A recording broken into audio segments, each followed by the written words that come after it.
ایک بار کا واقعہ ہے کہ ایک بادشاہ کے دل میں یہ خیال آیا کہ کتنا اچھا ہو اگر مجھے یہ معلوم ہو جایا کرے کہ ایک اس صحیح کام کرنے کا صحیح وقت کیا ہے، دو وہ کون لوگ ہیں جن کی مجھے سخت ضرورت ہے، تین اور وہ کون سے معاملات ہیں جن پر فوری توجہ دینی چاہیے۔ دل میں خیال آتے ہی بادشاہ نے اپنی پوری سلطنت میں اعلان کرا دیا کہ جو شخص بادشاہ کے ان 3 سوالوں کے مطمئن کر دینے والے جواب دے گا اس کو انعام و اکرام سے مالا مال کر دیا جائے گا۔ سلطنت کے بڑے بڑے عالم و فاضل، شاعر و ادیب، فلسفی اور ذہین و عقلمند لوگ بادشاہ کی خدمت میں اپنے اپنے جواب لے کر حاضر ہوئے، لیکن کوئی بھی شخص بادشاہ کو اپنے جوابات سے مطمئن نہ کر سکا۔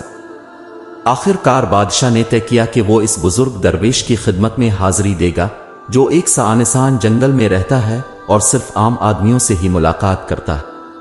بادشاہ نے اس درویش سے ملاقات کرنے کی غرض سے عام آدمیوں والے کپڑے پہنے اور اس کی معمولی سی جھونپڑی سے کچھ دور ہی اپنے گھوڑے سے آتر پڑا اور اپنے سپاہیوں کو چھوڑ کر اس سے ملنے کے لیے چل دیا۔ جب بادشاہ جھونپڑی کے قریب پہنچا تو اس وقت وہ درویش اپنی جھونپڑی کے سامنے پڑی ہوئی زمین کی گاڑائی کر رہا تھا۔ بادشاہ کو دیکھتے ہی اس نے اپنی عادت کے مطابق پہلے سلام کیا اور پھر وہ اپنے کام میں مصروف ہو گیا۔ بادشاہ نے درویش کی خدمت میں بڑے ادب سے عرض کیا، اے بزرگ درویش، میں آپ کے پاس اپنے 3 سوالوں کے جواب لینے آیا ہوں، اور وہ یہ ہیں: ایک اس صحیح کام کرنے کا صحیح وقت کیا ہے، دو وہ کون لوگ ہیں جن کی مجھے بہت سخت ضرورت ہے، تین اور وہ کون سے معاملات ہیں جن پر فوری توجہ دینی چاہیے۔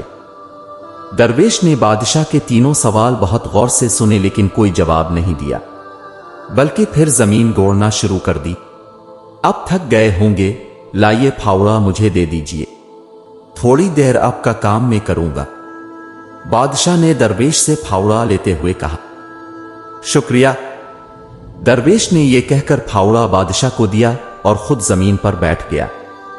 جب بادشاہ 2 کیاریاں گوڑ چکا تو اس نے پھر اپنے سوال دہرائے، لیکن درویش نے پھر بھی کوئی جواب نہیں دیا، بلکہ وہ الفاٹے کھڑا ہوا اور بادشاہ سے پھاوڑا لینے کے لیے اپنا ہاتھ بڑھاتے ہوئے صرف اتنا کہا، اب تم دن بھر آرام کرو اور مجھے تھوڑا کام کرنے دو۔ لیکن بادشاہ نے درویش کو پھاوڑا نہیں دیا اور زمین کی گڑائی کرتا رہا۔ اس طرح وقت گزرتا گیا، دھیرے دھیرے شام ہو گئی۔ انجام کار بادشاہ نے زمین پر آخری پھاوڑا مارتے ہوئے کہا، بزرگ درویش، میں آپ کے پاس اپنے 3 سوالوں کے جواب لینے آیا تھا، اگر آپ میرے سوالوں کے جواب نہیں دے سکتے تو کہہ دیجئے تاکہ میں اپنے گھر لوٹ جاؤں۔ بزرگ نے جواب دینے کی بجائے پیچھے مڑ کر دیکھا اور وہ بولے، دیکھو کوئی آدمی آدیر ہی بھاگا ہوا آ رہا ہے، آؤ دیکھیں وہ کون ہے۔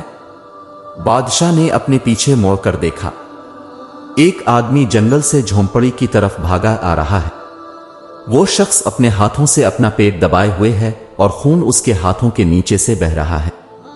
جھونپڑی کے قریب آ کر وہ شخص کراہتا ہوا بادشاہ کے پاس آیا اور زمین پر گر کر بے ہوش ہو گیا۔